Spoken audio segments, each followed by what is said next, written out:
Good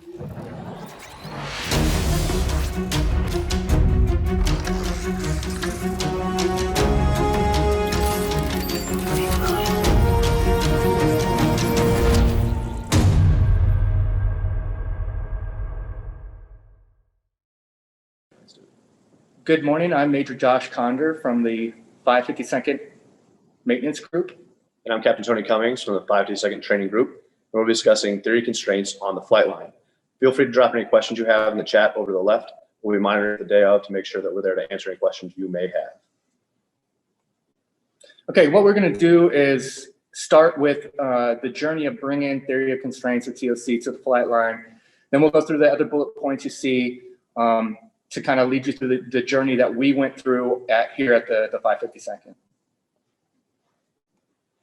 Okay, so it all started, this has actually been a fairly long journey for me. I was selected for LCPP 5 years ago, and during that time I was able to do some implementation of Art of the Possible within the AFSC here at Tinker. That led me to think, I saw such great improvements in processes that I thought, how could I do this? How could I bring this to the flight line? So I was talking to one of the Art of the Possible AOP SMEs. He's a retired maintenance group commander, Mike Arnold. And I said, how would you have done this on the flight line? And so for about 2 years, we had conversations and brainstormed about how would we do this? Now, obviously, the first thing that he told me to do is read the AOP handbook. But the AOP handbook is so specific to depot, and it's so long, it was hard to digest and figure out how I could implement it in a different way. So I read the book, The Goal, which is on the top left of the slide that you're looking at now. It's a very, very good book. It's written in a novel form, so it's not hard to digest. It tells a story of how TOC could help in a factory setting. So after reading that, I continued to brainstorm. I ended up being selected for AMOS, and while I was at AMOS, I was brainstorming with one of the instructors, Major Wes Shepard, and we decided that maybe the best way for us as captains at the time to get it out onto the flight line was to add it to the AMOS curriculum. So what we did is we wrote, we decided, okay, we're gonna add it to the curriculum, and the first 2.5 days of AMOS for the last 2+ years is theory of constraints, just academics. And then we said, all right, let's see if we can add a chapter to the TTPs on how to implement theory of constraints in the flight line. So a small group of us came together in November of 2019, and we wrote this chapter on theory of constraints and how we could be used on the flight line. We kind of tried to minimize the jargon and really use words that everybody could kind of understand. It wasn't just buzzword, bingo or catchphrases. So we got that done. At that point, we found out that General Barry had tasked General Hurry to do a pilot program and get theory constraints on the flight line. They put Gold Rat Consulting on contract to go and do 3 bases and see how it worked in the Air Force. First base was Fairchild. They were pretty much done with Fairchild when in November of 19. They were going to Ellsworth, and then they were going to go on to Shaw. So as we were writing this chapter, we had some feedback and some communication with Gold Rat Consulting to make sure that we were capturing theory constraints correctly. And I had a chance to talk with General Hurry, so I advocated to her to bring theory constraints, the second wave of the contract, here to Tinker into the 552nd. The reason for that was I looked at the MSIPT, our schedule for depot modifications, and realized over the next 2 or 3 fiscal years, we were going to see a significantly higher capture rate for depot for modifications as well as normal PDM, to the point where we would go from typically we have about 21 aircraft at Tinker down to 13 or 14. So that's going to make it very hard for us to continue doing the PFT training pipeline for the students, as well as giving the OG the sorties that they need to stay ready. So I advocated to General Hurry, then I came back to Tinker, and I advocated to Colonel Poisson, my wing commander. He agreed that it was important. and actually funded the two projects, one in the maintenance group and one within the PFT, the training group, which Tony's going to talk about. Still on this slide, the top right was one of the things that Tony and I really got the most out of with the way that Gold Rat taught us TOC. And that's the way that we look at problems and we think organizationally. On the left, what you see is what are typical trap falls or pitfalls. On the right is the way that we think within TOC. So the first one is, assigning blame. A lot of times, either ops will say, well, maintenance needs to give us more airplanes, or maintenance will say, hey, ops doesn't know what they really need. They need to quit breaking these airplanes, whatever. So what we came to realize is people are good. Everybody's trying to do the right thing, right? And everybody wants the mission to succeed. So we quit assigning blame and really work together as a team. And I think that's the biggest thing that's different with the 552nd than anywhere else in the Air Force, is we did this as a wing. We did it with the training group, the operations group, and the maintenance group. The second thing is, there's a feeling that complex problems really need complex solutions. And I'm going to tell you right now, our situation here at Tinker in the 552nd, as you'll see in the upcoming slides, was very, very complex. What TOC teaches us is that there's inherent simplicity in the process, that you can actually make really big changes with not very complex solutions. And you'll see that especially in the maintenance side of TOC here at 552nd. The next one is complex resolve compromise. So that would be, ops saying, hey, we need to fly more, and maintenance saying, hey, we really can't fly more. And then but ops is like, yeah, no, we really have to. So then maintenance just says, okay, we'll do more. What we found is that if you work together and you understand that people are good, you can actually find solutions that don't compromise, but give each party what they really, really want.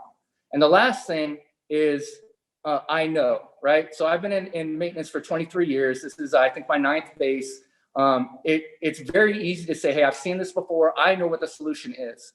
What we realized was we just don't say I know. And that opens up the brainstorming so that people feel like, all right, I have a say in how we're going to do this. Moving down to the bottom of the slide, I'm just going to touch quickly on TOC frameworks.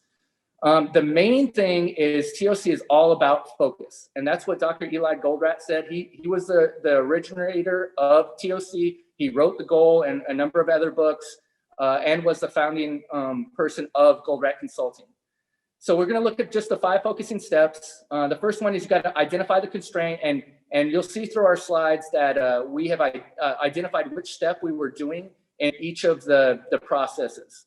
The next is decide how to exploit that constraint, because you want to make sure that your constraint is always being utilized to the max efficiency available, or because every sortie that, if sorties are your constraint like they are here, every sortie that isn't fully utilized is wasted, and you can't get it back. The next is you need to subordinate everything to that above constraint.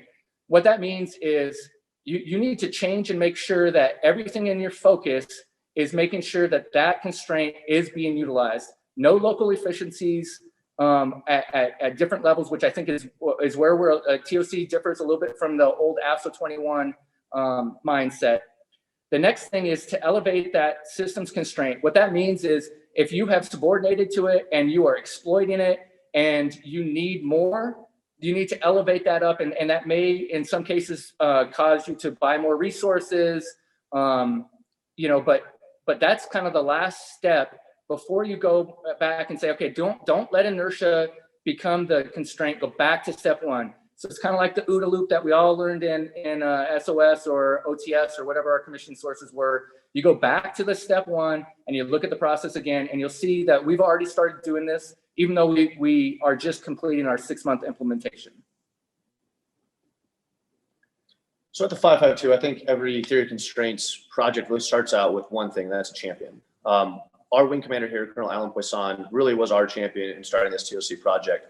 He gave us hard goals to accomplish, long-term goals that are going to fix this wing and get us on the right side of the future of what we want to do with the 552nd. He also allowed us to leverage the wing against all the problems we might have. The 2 goals that he gave us really were to achieve the road to 48, which in layman's terms is just full wing manning, as well as being able to man all the outside units that require the schoolhouse training here that we have at Tinker, which are PACAF squadrons for the AWACS.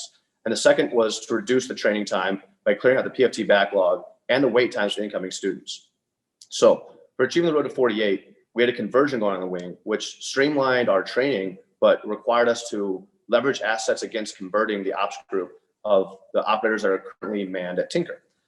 So that was interfering with training, which was interfering with currency, which was interfering with higher headquarters tasking. We had multiple lines of effort that we had to do at one time, which is really affecting how we're going to get to the OG or the proper manning at Tinker. The second part there, reducing the training time by clearing out the PFT backlog. The wait times were actually 2 times to 3 times what the syllabi prescribed for some of the crew positions. The backlog was greater than it ever had been, and it continued to grow at the schoolhouse here at Tinker. What actually caused was a cycle in the OG, as it took longer for students to come into the OG to be operators. It actually required more students coming into the pipeline because the students had less time to be operators in the OG and the operations group. By increasing the amount of students we had in the pipeline, we increased the backlog, which increased the wait time of the students, which decreased their time in the OG. So those are the kind of 2 big challenges we're facing here at Tinker. And you can see both of them are related with the manning issues and the training issues with the extended timelines. The way we kind of tackled them is we both created core teams. Maintenance created a core team in order to look at how to produce sorties more efficiently, more sorties, or just make sure we're turning the jets at the right time. And then my core team on the training group side was really devised on how we lessen the amount of sorties that are required. We can go to the next slide, I think. So the goals that we really had here, again, to achieve the road to 48 and reduce the time in training by clearing up the PFT backlog, the MXG was going to increase sortie generation. Right. So as Tony said, we realized that there was an increased need from both the operations group and the training group. Our current sortie level for years in the past with 21 aircraft was around 1,200 sorties. And that was just barely enough to keep the currency of the most heavily required aircrew position, which here at Tinker is the co-pilot, current, but it also didn't give a lot of room to clear that backlog.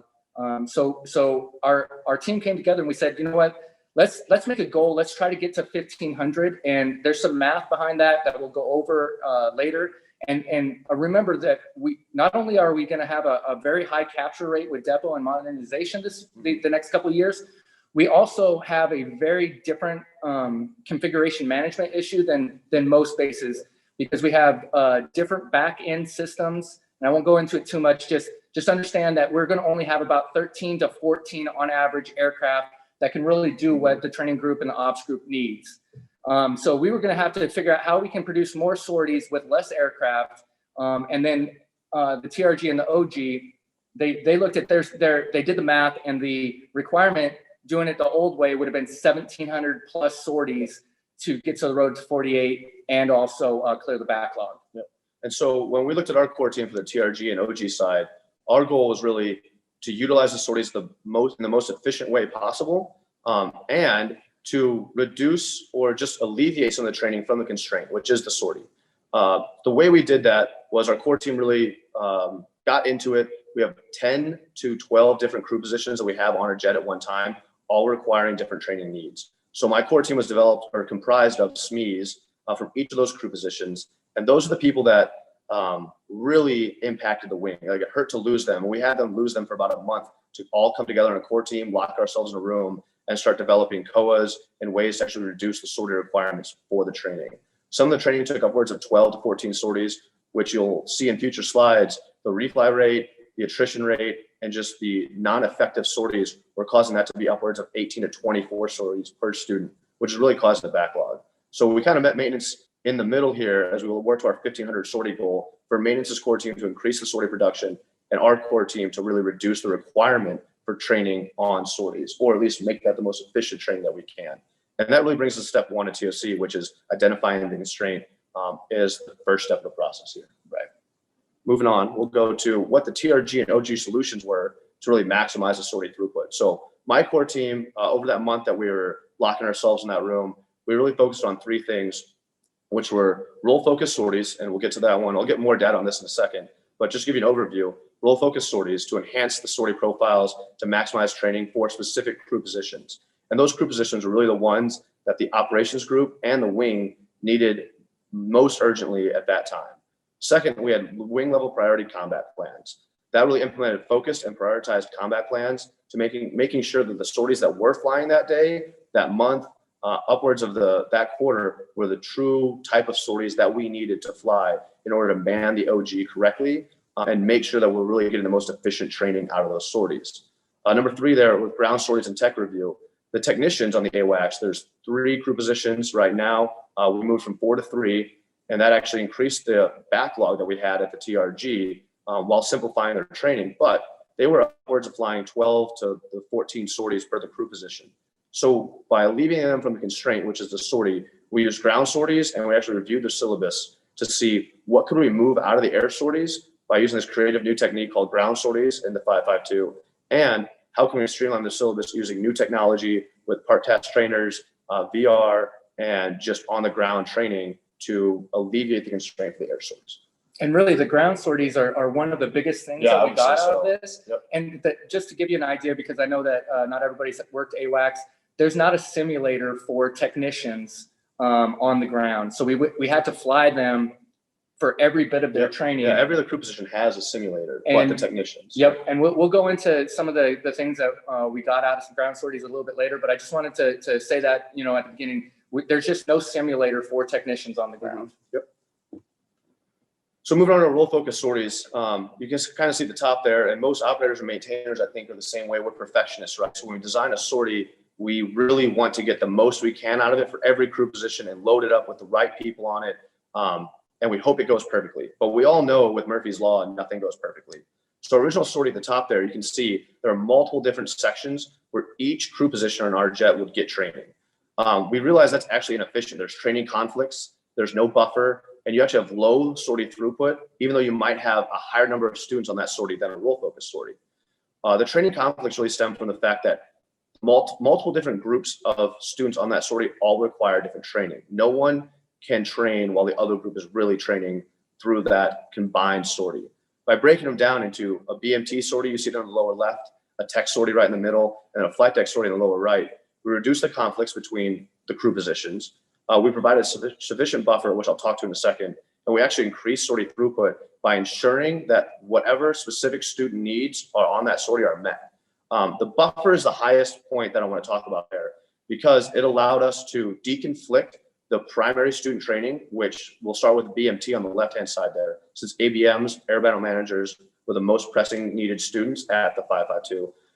By separating them from flight deck training and from technician training, which all could have occurred on that sortie, but by separating that sortie from that and prioritizing with BMT training, we actually opened up training for the BMTs, which are my ABMs, MSOs, and section leads, and ensured that when that sortie took off and their training was undergoing, or they were undergoing training, sorry, we ensured that they actually got all the training they needed because there was no other conflict on that jet. By doing that, we made sure that we knew the proper amount of ABMs that were graduating on that sortie per that week and in that class, and they were all in lockstep together moving across the training timeline. Moving on to a low whip combat plan, which is kind of the wing focused combat plan there. As you see on the left, we really looked at what the OG and the TRG were needing to fly at that point in time. And you can see there's multiple different lines of effort from higher headquarters tasking, cadre conversion, ABM conversion, section lead upgrade, all the way down to the other where it comes to OG rap, like you're talking about co-pilots, and then just other sorties that might be popping up when it comes to just TDYs. We've moved that over to the right with a low whip combat plan where all the TRG and OG squadrons supported a single priority and line of effort of training. And usually they were combined with each other. Or not combined with each other, sorry, they were complementary to each other, where you see initially there was cadre ABM training. With my cadre ABM training, those are all my instructors that could instruct other ABMs as we move towards that. So by getting them knocked out first and leveraging all the wing's effort towards it, which only took a month then to complete my squadron of cadre instructors, I could actually use them to speed up my OG ABM conversion because they were my instructor cadre that were going to instruct all the rest of my OG ABMs. That really took us from about a 4-month time span of converting a squadron to a 1-month time span. And in that December to January, all the way up to the initial parts of February, we converted 3 other squadrons total in that time span because we had a higher number of instructors, all the sorties allocated against it. And we didn't pool instructors, or we pooled instructors between squadrons. We didn't keep them in their squadrons. Everyone joined together for completing one task. It waterfalled out, as you can see. We then moved to the next highest level priority that the wing commander, the group commanders, and the squadron commanders all agreed on by having workshops together to really flow out the priority of training. As you can see, we had section lead upgrade, moving to tech conversion, and then tech backlog, really addressing the schoolhouse here and making sure it's streamlined. And that's really step 3 of TOC there, was subordinating everything in the wing to the constraint. Moving on to step 4 of TOC with elevating constraint, we're going to talk about those ground sorties, which I agree have been really the most effective way of utilizing the constraint in a new and innovative solution. With ground sorties, technicians used to have to fly, like I said, 12 to 14 sorties in the air. And each day you're rolling a dice pretty much to see if that sortie even takes off, if the system comes up, if they get the right kind of training, and if there's any kind of priority conflicts between the technicians, AVMs, and flight deck. By moving that training to a ground sortie, where we cordon off a sortie, and it might even be an NMC jet, right? It could easily be an NMC airframe jet, as long as the computers work and the systems that technicians need to interact with and touch were available in FMC. We can have a FMC jets down for airframe, engine issues, all sorts of issues that might be making an NMC jet and not flyable. Training throughput can actually be done on it during the day and still giving back to swings and mids then to correct any of the issues that are on it. And using those ground sorties were really a breakthrough in when it comes to technician training, because they were our longest flying timeline for training. By doing that, we alleviated a lot of the constraint in the air and brought it to the ground, where the success rate is upwards of 95% right now, because we don't have to worry about airframe, engine issues, any kind of red balls, delaying the takeoff, limiting the training. We just need a jet with power and air on it, cordoned off, and with the right training and instructors on board.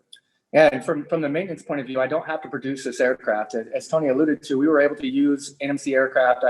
If I had for example, we had a hydraulic tube that was on order and was going to take the whole week before it was supposed to deliver. We just slid that into the ground sortie line, and then freed up an FMC aircraft to come back out and be part of our flying sorties. And they're able to get upwards of 4 sorties worth of training in one day versus 1 sortie worth of training if we put it in the air. Yeah, exactly. That's the innovative way of it too, is the ground sorties can be back to back to back, because realistically in the air, the technicians only need 4 to 5 hours of training. With that ability to do that, you can have 3 classes back to back with 4 hours, or 2 classes back to back with 5 hours each, which would take the same amount of time as an air sortie with having to take off, land, and then turn the jet over to another crew. It's easy to just offload my technicians to the instructors and then onload another crew onto the jet. And then our computer technicians are the ones that are watching the age and running the age, and they're able to work as if it's a red ball if any of the technicians on board run into any system issues. So we've not, to this point, we have not had any hard breaks come out of the ground sorties. So it's all been nothing but goodness for maintenance. And even then, like step 4, elevate the constraint, is usually associated with buying more of the constraint, using money to do that. But we have managed to elevate the constraint without buying more E3s, just creating an innovative way to actually train on the E3. So what did it really get us? This is kind of an eyesore chart, so I'm going to step you through it really quick. I'll give you some definitions first for what we've been doing from all the way from our baseline from August to October through January. And some definitions right here. So throughput, when we talk about throughput, it's the training or evaluation events on all the sorties of our priority training. And that's PFT and the conversion sorties that we're having going on. And when I say PFT, that's all my students going to the schoolhouse.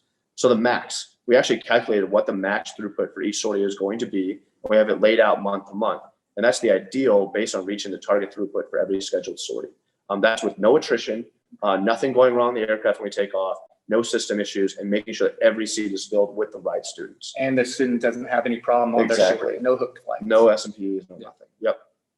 The target is then the stretch goal estimated after attrition and planning execution loss. We really want to target something to make sure that we're not going after that max, because trying to get the last 99% or the last 1% of the 99% can actually lead to inefficiencies. So we gave ourselves a pretty reasonable target to really try to achieve by looking at historic attrition and then what historic planning execution losses are, which is something we really never looked at in the past. And we'll get to what planning and execution losses are here in a second.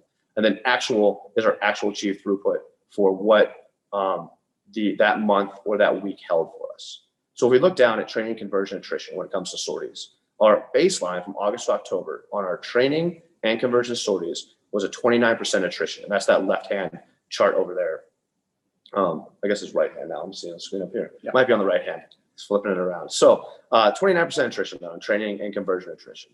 When we really focused the wing against our training needs, you saw that the sorties planned went down from 62 to 55 because we actually focused the sorties on doing flying less and getting the jets back to maintenance to turn more, which we'll get to when Josh talks about what the maintenance solutions were. So you saw that our sorties flown went down, but actually our sorties planned went down, but our sorties flown went up to 48, which our attrition went down there for 13%, which is holding pretty steady now from November all the way to January, around that 12 to 14% range, which is a great increase or a decrease, I guess you want to call it that, from 29%. So then our post-attrition, taking the sorties that did cancel out and looking at our planning and execution effectiveness, which really for operators is what we're looking at. And that's ensuring that the right people are on the jet and scheduled well in advance to know that when their training is going to happen. And then when the sortie does take off, they have everything they need to make sure they have effective training. From August to October, you can see we had 685 people loaded on the aircraft, but we only managed to achieve a 364 throughput, which is only 53% effectiveness. So while we're throwing tons of bodies on that aircraft, they really weren't getting the throughput that we needed with effective training, whether the right people and the right mission to get their training complete. In November, we actually decreased the throughput available by leveraging those crew-centric sorties. And we went down to 421, but we completed 296 individuals on those 421 planned throughputs for 70% effectiveness. And the other thing to highlight about that 296 is those are truly the people that the OG needed. We made sure that we weren't producing extras that the OG really had sufficient manning on. We were only producing those crew positions that were truly necessary to create a combat effective operations group. In December, we went to 552, and in January, we planned 663, really coming for that August-October baseline where we're throwing everyone against those sorties. And as you can see, our achieved throughput has gone up, actually exceeding our baseline in August-October with 562 truly effective throughputs for an 85% planning execution effectiveness. Our baseline really total when you combine attrition and the planning and effectiveness is only 38%. In January, we're looking at 73% total effectiveness compared to December, which was 66, which are both highly above 38%. And that's a 92% overall increase in training effectiveness by prioritizing the right crew positions and making sure the sorties are really focused on what the OG needed for combat effectiveness for the future. So some feedback that we had from the ops, which was really something we were concerned about, were people going to buy into what this project is going to be? Did they see the good that was going to come from it? And there's some good and some bad that I think the operators see, and that's the really key messaging that you have to get out there and show people every day, almost if not every week. So they feel focused, they're removed from distractions, and they receive what they need from leadership to get everything done. And that was one of our conversions. The fly fix window, which we'll get into more maintenance here, I thought it was going to cause a lot of consternation on the pilot side. You know, we can see us being prima donnas at times and really think that we can run our own decision making, which is what we're trained to do. But we can show that actually you get to fly more if you're in this fly fix window. It's an important concept to learn.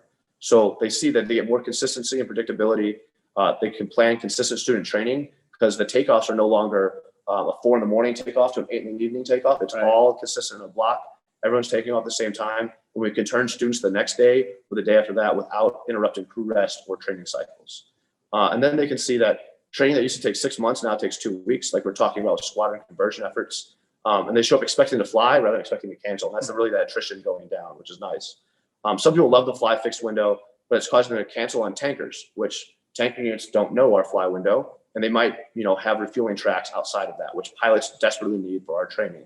So we're looked at a lot of different innovative ways to get around that, which we'll talk more about when we come to exceptions with the fly fixed window. But that feedback is important to us to see that tankers were causing issues with pilot training. That feedback came back to our core teams, and we really sat down as a joint core team to get together and talk about exceptions to the fly window and ways around to make sure we accomplish that training that flight deck really needed. By combining the crew positions that we talked about, a loss of overall experience could be a thing. I reassured them when we kind of took that and we flowed that into a better CT program for the OG with constant training going on in the OG to make sure they knew how to get that experience back and leverage the prior existing experience before those people left the operations group. What they really saw was that if we sped students up through the pipeline, they had more time in the operations group to gain that experience. So while a short loss in experience now, leads to an overall gain experience in the future. And then they're worried about crew-specific sorties, limiting aircraft commanders' interaction with crew. By doing that, or by getting that feedback, really looked at how we're going to flow pilots training-wise with different crew positions. That's something our core team is working on right now. So feedback is extremely important for our group, and making sure that your core team can re-attack problems that pop up, because your initial solution might be a 90% solution, should be a 90% solution, really. You'll never get 100%, but that feedback will allow you to get as close as you can. Moving on to the maintenance group solutions and increasing sortie generation. Thank you, Tony. Yep. So before I get into the slide, I'll just talk a little bit about our core team. What we found was you have to, the people that are right for the core team are the people that your group cannot afford to lose. So the maintenance core team was both, I have two AMUs, both AMUs, OICs, lead pro supers, the lead scheduler, the lead analyst. We also have lead technicians, so our tech sergeant 7 level SMEs that work every day out on the flight line. Myself, I'm the AMXS maintenance operations officer, so I kind of led the team. We are a TFI unit, so Senior Master Sergeant Bob Gay from the reserves was on the team. We had people from computers and radar. So you want to keep the team kind of small, like 10 or 12 people, but you got to have the right people. And then we understood that none of our solutions are going to be perfect, and we need to continue to go back to step 5 and go back to step 1 and reevaluate, which is what that feedback really gives us. So stepping into this slide, the top 2 were kind of our way of identifying the constraint, and then making sure that was the priority. On the top left, I think the cause and effect. This is what Gold Rat calls a vicious cycle, and it's literally the best cause and effect diagram I've ever used. I have 2 green belts and a black belt in Lean Six Sigma, and this is by far the strongest thing. And I want to kind of go through it. It's going to take a little bit because I think it's going to resonate with you in the crowd. So the top 4 things are givens, right? We had a lack of proficiency. We had a very high break rate. I'm talking 40+% break rate. We had variable workloads, which caused peaks. And that's what Tony was kind of talking about with the fly window. And I'll get into that a little bit later. But we were launching and recovering and debriefing and fixing literally around the clock. And then the far side says part shortages. There were not a lot of sustainment dollars put into AWACS for a number of years. So there's a significant parts problem within the fleet. So the first 3 come together and they lead you to not having enough time to complete all of the work, right? Now, if you add the parts constraint to not having enough time to complete the work, you see that our delays were going up and our aircraft availability was going down. That caused on the outer loop for us to defer work, i.e. our delay discrepancies were growing. We weren't fixing PMC conditions. Then that would lead to NMC conditions that would take longer to fix because we had to work through all the PMC conditions, which is a nuance of AWACS that I wasn't used to on other airframes. That would lead to our backlog growing. On the inner circle, the delays going up and aircraft availability going down would cause us to change priorities on an hourly basis. It also had us where we were daily scheduling and adding aircraft to the schedule every day, which was stopping us from fixing those problems, which just added to the deferred maintenance and the backlog growing. And then those things all together led to a pressure, an internal pressure, not an external pressure, but an internal pressure to feel like we needed to work everything, right? And this is where TOC can be a little bit counterintuitive. You lower your work in progress, the number of things that you start, so that you can fix those ones faster, and then you actually get through your workload significantly faster by limiting your WIP. So then that led to spreading thin, which is anybody that's been at 7 level knows what this is like, where you're tasked to, okay, go, start the can rebuild, go fix this NMC condition. Wait, I need you to come do this red ball. Now I need you to do debrief. And by the time you're done, you've gotten nothing done because you were spread thin the whole day, your whole shift, and you were working multiple things, so nothing got completed, right? Well, that leads to tasks taking a lot longer than they normally would, which led to two different things. One, our fix rate going down, and then two, it leads right back into the delays going up and our aircraft availability going down. So what we decided is we needed to figure out how to break this vicious cycle. So moving to the right to our solution tree, we knew that we needed to generate more sorties.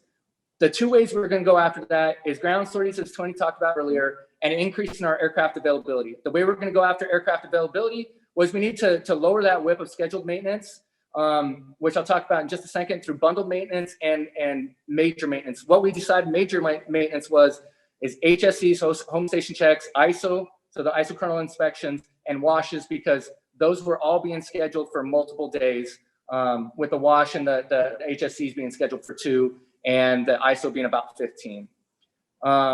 So then also to increase our aircraft availability, we needed to figure out how to reduce the time that the response time for parts, specifically here at Tinker, because there are multiple warehouses across the base. We have the depot here, we have DLA, and not everything is in one place, and different warehouses were taking more time. Anecdotally, there were times that we were waiting 11 days for a hydraulic line that was physically on this base just for it to be released by the owner manager and make it out to the flight line. The other thing we want to do was increase our throughput of unscheduled maintenance. And the two big ways that we did that is we instituted a fly and fix window. And this is that inherent simplicity that I talked about earlier. Across the Air Force, fighters, bombers, they fly with a fly and fix window because they have range times, and it gives you that repeatability. Here, we were not doing that, but working with Tony and his team, we figured out a way to institute a fly and fix window. You know, and that really stemmed from, like you said, fighters and bombers and those guys, they interact, and their training usually is with themselves, right? Right. But AWACS is inherently something where command and control needs other assets to command and control. So we go off and we have to interact with those bombers, those fighters, and those tanker units, which would drive us to launching at all sorts of different times. So it really, Josh's core team did a great job of figuring out that fly and fix window. And then my core team came in to really say, how can we make sure that we're getting the training done in that fly and fix window to give the jet back to you guys? Yeah. Thank you. Yeah, so the last one was we needed to limit the WIP for our critical AFSCs. And we did a lot of data analysis to figure out what those were. I won't go too deep into it, but we wanted to lower that WIP. So we reduced the spreading thin of 7 levels and the multitasking of our critical AFSCs. Moving down, to increase our aircraft availability, we streamlined scheduled maintenance, bundling all of the scheduled maintenance, which is a normal thing in maintenance, right? But we were doing it on a weekly basis and trying to eke each hour out of every hourly inspection and each day out of each calendar inspection, optimizing that inspection at the cost of the process. What you can see on the top line that says before, each one of the symbols and colored was a touch point on a specific aircraft over a 30-day period. So you can see that we were holding the aircraft down multiple times a week to do scheduled maintenance, which then made that aircraft not available to be on the flying schedule. Now, this didn't give us it didn't fix our problem. It just increased our pool of aircraft that could be flown on a given day. And then, so if you look at the bottom, what we did is we short cycled a lot of inspections, not by huge amounts, but anything that was due within 30 days, we did it the day that aircraft was scheduled down. We're trying to hold our WIP, our work in progress, on scheduled maintenance down to 1 bundled aircraft and no more than 1 major scheduled maintenance aircraft. Moving down, and this is really how we use step 3, subordinate to the constraint. Instead of saying we need to get every hour out of this 30-hour inspection or 100-hour inspection, whatever, we said no, we need this aircraft to fly. We're going to go ahead and subordinate to a sortie and do this inspection early. We also wanted to increase the maintenance throughput of unscheduled maintenance, and we did that. The biggest lever that we found was that fly and fix window, and again, inherent simplicity. We lined it up where the aircraft take off in priority order, starting at notionally, we were able to move this a little bit to the left and the right based on activity or customers. But notionally, starting at 9 o'clock in the morning, every 30 minutes, an aircraft will take off, with the very first one being scheduled the #1 priority. What that allowed us to do is prioritize the spares to go to that aircraft. And if we went into a day where we didn't have any spares, then we could take the aircraft from the lowest priority and roll it up into a higher priority, thereby getting exactly what Tony said, the training that the wing needed the most done that day. Okay, so this is our scheduled maintenance WIP, and this will be pretty quick. On the left is what we were doing prior. Each horizontal line is an aircraft, and each blue dot is a G model, which is the aircraft that we need to give training to, the most training to the ops group and the TRG. That's each time we touched it for scheduled maintenance. The long lines that you see are ISO. So we wanted to shrink those down, but we also wanted to just limit the times that we touched an aircraft. Our average scheduled maintenance WIP leading up to the implementation project was 4.5 aircraft per day. Coming out of this, as you can see on the right, our average scheduled maintenance WIP is down to 2.5, and we're trying to find ways to reduce it further. Let me go back to the chart. The blue dots are G models, or the 4045s, the ones that are most important for our training. The orange or yellowish dots are B models, which are an antiquated back-end computer radar system that doesn't provide very good training, no training to the back end, to the mission crews. And then, but we can use them for front-end training for pilots and co-pilots. Okay, so moving on to our ISO floor. Again, we were trying to reduce the amount of days that the aircraft is in ISO. We did math. We have to do 17 ISOs a year. If we can get that down to 12 O&M days per year without going to 12-hour shifts or working over the weekends, that gives buffer so that we don't have to have an ISO down through the holidays. And if something goes wrong in an ISO and we find something that can't be done in 12 days, we get a little bit of buffer.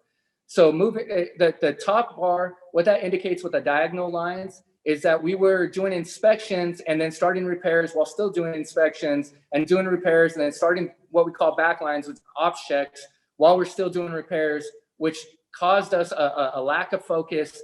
And we would find things later in the process while we were already doing other repairs that we might have to take those repairs back off to do a different repair. So it was just very inefficient. So what we did moving down is we did a full kit one, which is where we order every single part that we absolutely know we're going to need for the upcoming ISO, no less than 5 days prior to the ISO starting. This allows us to have everything that we need as soon as this ISO starts, so we can move through the ISO without having to wait for something or go back and order things. Then we move into the inspection, and what you see here is what we would call critical chain project management, where we said, okay, if everything goes exactly right, how long would inspections take? And we brought a team of SMEs together from the ISO doc, and they said we can get inspections done in 3 days if we don't run into any issues. Okay, so we said, all right, that's the goal, 3 days. At that point, we're going to do our second full kit, where we order everything that we need that we found in the inspection phase. We also sit down and say, okay, what's the priority? What order should we fix these things in so that we don't get into a spot where we have to pull a part off or take another panel off that we'd already put back on because there was an inspection behind it that didn't get identified as what the fix was going to be.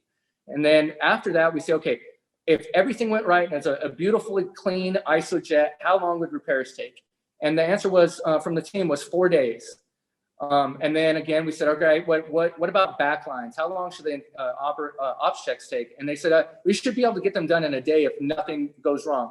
Well, that's an 8-day ISO, and Murphy's going to tell you you're never going to get there, right? So what we said is we're going to put buffer on the back of it, a 4-day buffer, so we can get to the 12 days, which is the goal.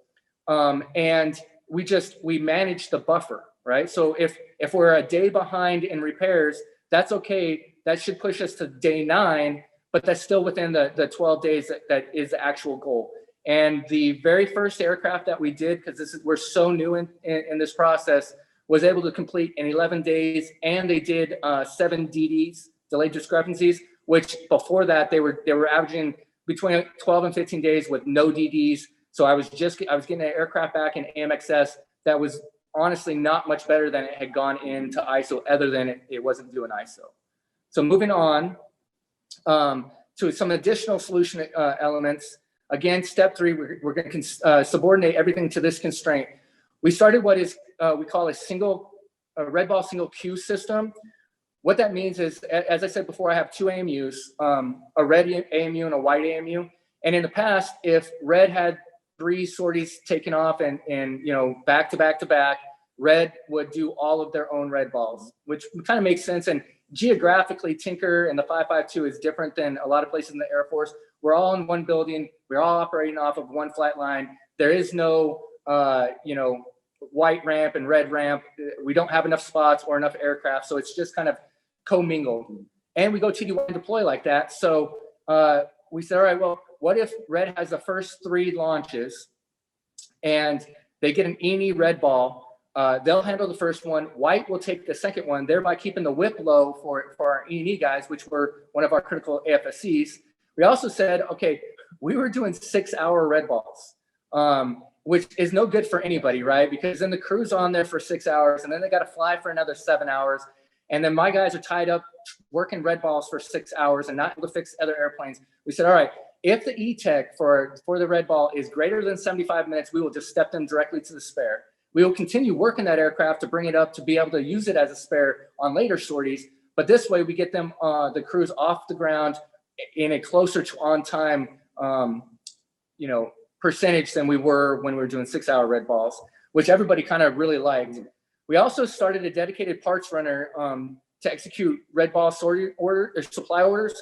What that means is instead of the expediter having to take technicians off the line, drive them in to get something out of bench stock, or go over to the warehouse that we do own and operate to get a part, or go off the flight line into a different warehouse and get the part, we have dedicated somebody in a truck with a radio that all they do is listen for the radio. The expediter calls and says, go to bench stock and pick up this for me, and they run it back out. So thereby, neither the expediter nor the technicians doing the maintenance actually have to leave the flight line. They can just focus and finish on the red ball that they're working.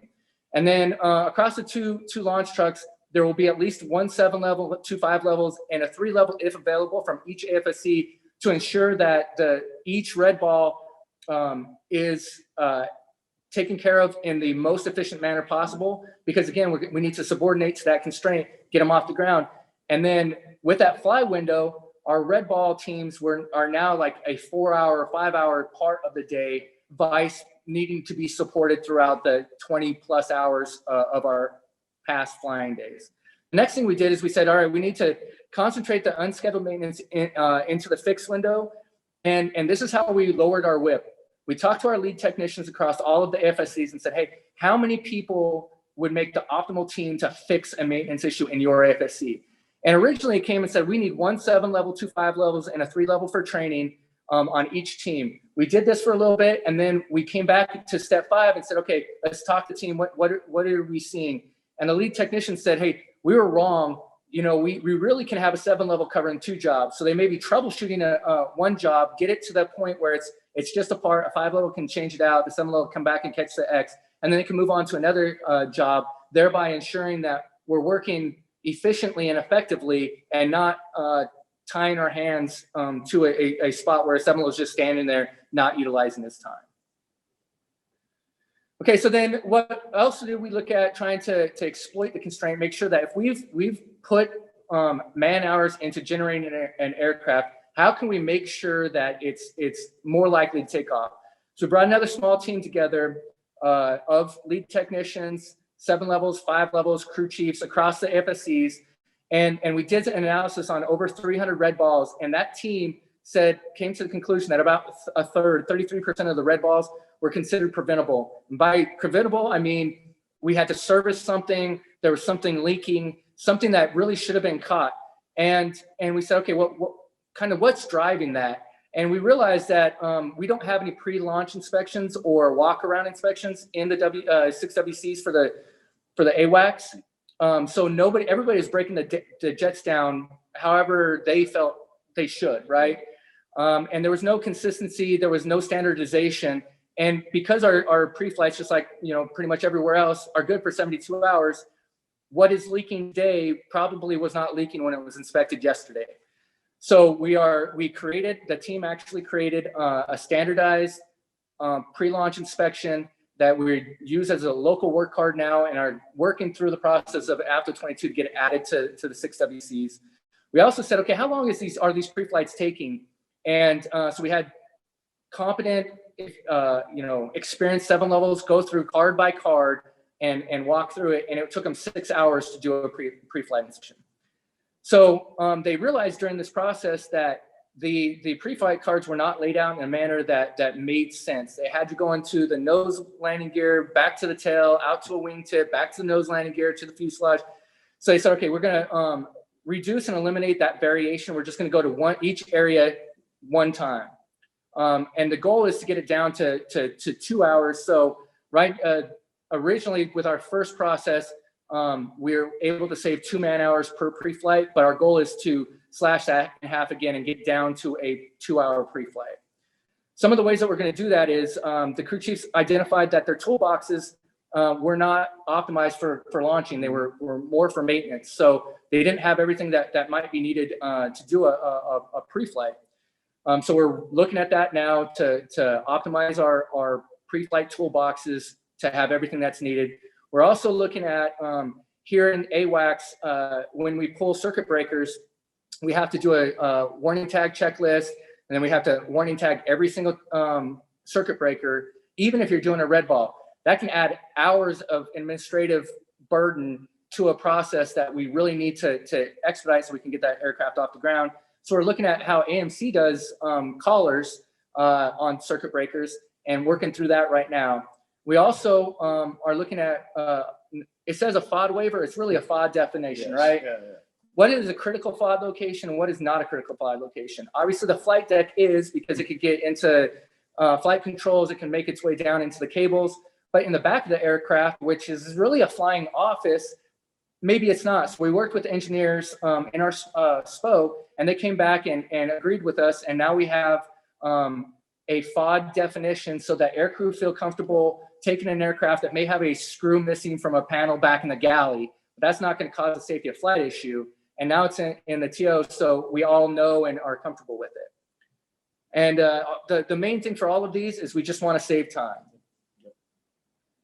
Okay, so then we talked a little bit earlier about reducing the response time for supply. The parts runner, we named it AWACS Prime. That's the person I talked about earlier that sits in the truck with the radio, and their sole job during the launch window is to run and get parts. So everything that you see below that is artificially reduced as far as time goes, because we are doing things outside of the normal process to expedite getting those parts over. But as you can see, over 58% of, or 47% across all the shifts of the parts that we got from specifically warehouse 2 took more than 6 hours to get. So we're not going to fix a red ball if the part's in warehouse 2. If it's swing shifting and we're in the middle of our fixed shift, we're not going to get the part until it's mid shift when we should be generating aircraft. So we needed to figure out how to reduce that. And what we found is we have some capability, some storage space within our warehouse, and we're working with the item managers and DLA to bring everything as AWACS specific that's on Tinker Air Force Base into our warehouse as much as we can store. Mm-hmm. And then we're also looking at upgrading our storage capabilities so we can store even more items and bring in some of the maybe not E3 specific, but E3 used items that are here at Tinker into our warehouse, and then other entities on the base, be it depot, or the reserves across the runway, they just order it normally and the supply system comes and picks it up from us instead of warehouse 2. So we're in the beginning parts of that. Moving on to what our goals were and then results through January. Again, I keep talking about G model sorties because those are the ones that are most important to the training group and the operations group. So in FY20, we flew 900 G model sorties. We had approximately, on average, 13.6 G models available on the flight line every day or per month, with that rotating out, going to depot and being modified in that. We were flying on average 4.1 G model sorties a day with 1 spare, so we really needed 5.1 G models available per day to execute 940 sorties. To get to 1,500, this year, we still have averaged 13.7 G models because our legacy aircraft are being modified and brought back out to us. But we really, to get to 1,500 sorties, we'd need 6.5 G model sorties a day, G model sorties a day, which means we need 7.5 in the old way with only 1 spare. So that was our goal. What we've seen all the way through January in the first 3 months of implementation was we were actually able to have 8.5 aircraft available to fly each day. The other thing that we needed to look at was, as I increase in our unscheduled maintenance throughput, as I discussed before, we have a very high break rate in E3s, averaging 40% throughout FY20 and actually FY19 as well. So we said, okay, it's a break rate. It should not increase based on flying more. We just will see more aircraft break. So 40% of the 940 sorties, that meant we had 1.6 code 3 breaks per day. Going into flying more, obviously we're going to have more breaks, so that would be 2.6. The other broke aircraft, that would be ISO or ground fines, ground aborts, those kinds of things, on average was 1.4. We said that let's just give that as a given, and it'll continue being 1.4. So our throughput through FY20 was 3 G model aircraft being greened up each day. To get to our goal, we realized that we need to increase that rate and get up to at least 4.0 G model aircraft every day being greened up that were broke beginning of the day. And through January, we found that our throughput is actually at 5, which has exceeded our goals and has made this much more possible to do. So the ISO improvement, as I talked about before, they did hit 11 on the first ISO that they did, but the target is still 12. And as we all know, aircraft, have a say in how long they're broke. So, especially this one. Yeah. All right. So moving on to the maintenance feedback. So again, like Tony said, we go out and we solicit feedback from the people that are actually doing this. And then we also tell them why we're doing it. I think that's where we fail as an Air Force when we do a lot of process improvement, is we don't tell the people doing it, why. It might be a little bit of what, Right. somehow, but they really don't know what the hell it's for. This isn't a PR bolt. Right, exactly. So the first one was, since we moved to the dedicated fixed windows, sheet metal had seen their back shop be much less chaotic. The next one is with the flying fixed window, a hydro technician said they get much more consistency and predictability, and it helps them set their manning right, which was exactly what we wanted, right? And then from our radar shop, they said that airmen love having a 7-level on every jet. They get training, and as well as they get help troubleshooting, and that's actually increased our fix rate within the radar shop as well. And then computers told us that bundle maintenance is awesome. It gives us much more time to do TCTOs, TCIs, etc., because that aircraft's down for the whole day. It's not doing anything until the next day, so they can just get on there and knock out as much as they can. We also rolled DDs into that. As long as it can be fixed within 24 hours, it can be part of our scheduled or our bundled maintenance, and we actually do a pre-doc for every bundled maintenance aircraft. So again, not everything is going to be perfect, and so what you see in the last two bullets are what we deemed as kind of negative feedback. But to us, negative feedback is just a way to get better. It gives us an idea on what to do next, how to get back to step one. Or just another constraint to attack, like you talked Exactly. about. Yep. So the first one, Hydro also said they feel like there's a lot of wasted capacity riding in the launch truck. So this was an opportunity for us to actually educate them and tell them, that's a local efficiency. We could take those guys out of the truck and allow them to start working on something else, but then we would pull them back off to go to a red ball, which then now we're spreading them thin again. We're multitasking again. It's taking longer to support the red balls, which isn't subordinated to the constraint. So once we explain that to the technicians and that why, they really understood it, and we still go back and get bi-weekly feedback from the guys and gals that are working on the flight line. The last one, computer said with the jets flying more frequently, they're concerned that the DDs will build up, and we were absolutely concerned with the same thing, right?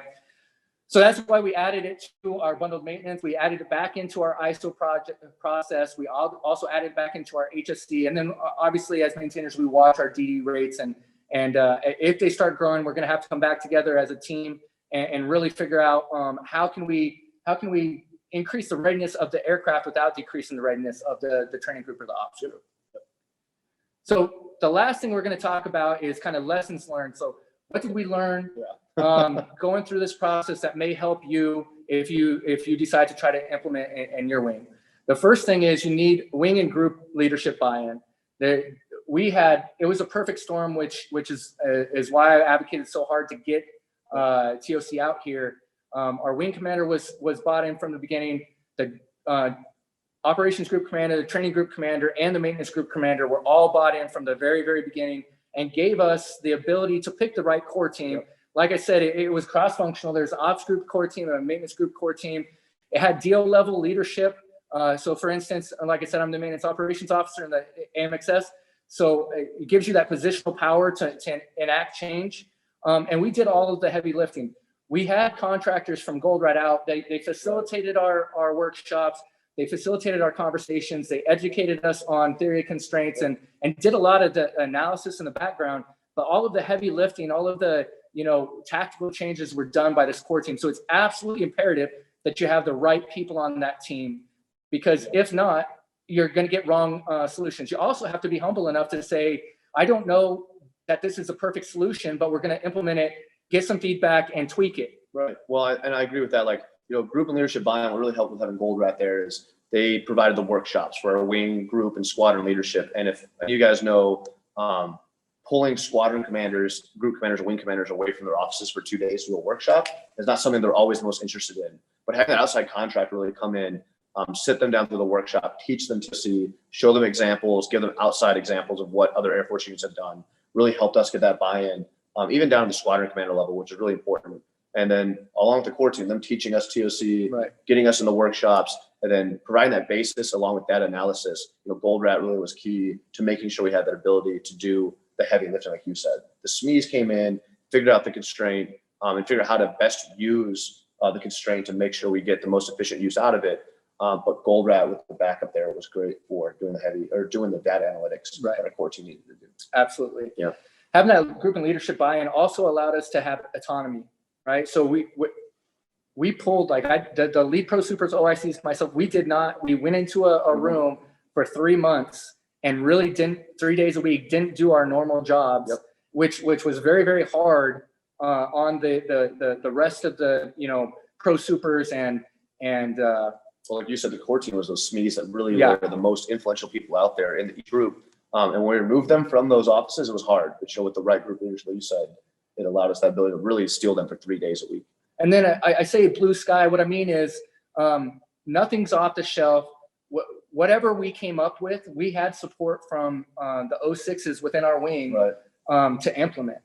The next thing we learned really was messaging. And that's where Tony and I go out, and sometimes it's not even me, because I know sometimes airmen can be a little bit intimidated when it's a maintenance operations officer or a major coming up to talk to them. So we send the lead techs out to get a lot of this feedback, or the Goldratt contractors to get that feedback, and also to provide that why. So we started doing, we do about a monthly steering council update with the group and wing leadership to tell them what we've done, what we've learned, where we're going next, get their vector check, make sure that we're meeting their intent. We also go back and give the squadron leadership about the same, maybe once every month or every other month, the same kind of feedback, but we're also doing it with section chiefs, pro supers, and lead technicians on the maintenance side, so that the grassroots side of it understands what we're doing and why we're doing it. And it was very apparent that we did a good job with that when we went back for that feedback. And I had maintainers, like a senior airman in radar, said, "Oh, you mean the road to 48?" So the goal from the wing commander made it all the way down to a 5-level in a back shop, which was amazing. The next thing that we learned is because we're in the Air Force, people move, PCS, they get orders, they deploy, change jobs, whatever the separate, whatever it is. So we built a sustainment team, and it's really the same positional people as the core team was, at least on the maintenance side. But they may not be the same people. We had Goldratt do another workshop, theory constraints workshop. So they kind of got brought into the education piece. And then we went through pretty much the same brief with them and explained exactly why we did what we did. And then kind of here's some more things that you may want to look at. But that sustainment team is going to do the heavy lifting and ensure that we institutionalize the implementation, so we didn't waste all of our time, or it doesn't revert back to the way we always do it, or tinkerisms, or whatever it is. We want to make sure that we sustain this and make this the way that we do things, where we always are looking back as step one and trying to identify what's the next constraint. What do we really need to go after to become better? Well, sustainment's it's always going to be an issue, especially the ops side. Our core team comprised of SMEs were normally CGOs and NCOs, not people in direct leadership positions. So when the sustainment team came around, it was really about giving it back to leadership with the right product and the right information, which are those workshops came from.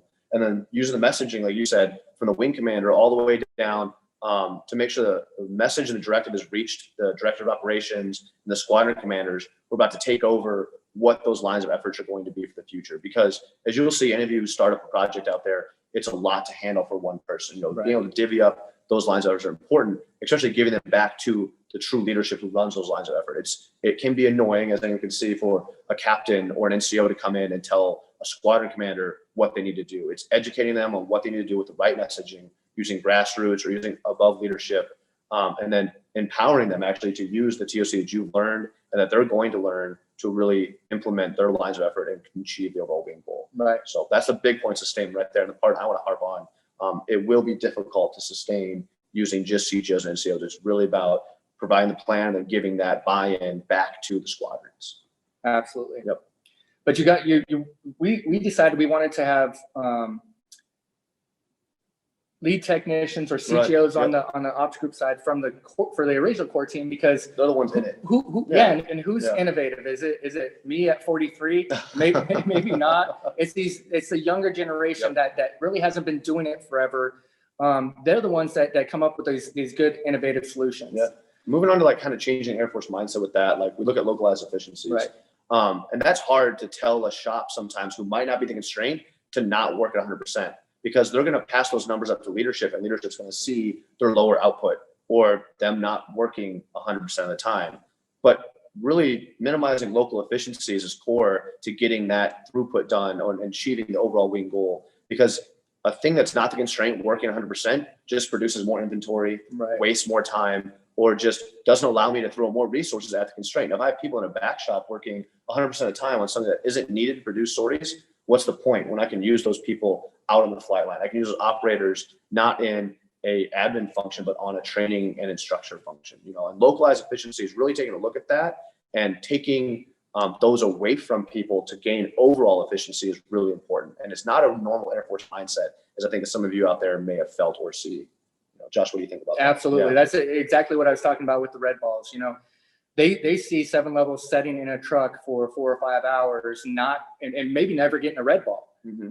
And they think, well, we could have been doing something else, because how do we fill out our performance reports? Right. With doing stuff, right? So this is one of those ones that was very difficult to get everybody to buy in on.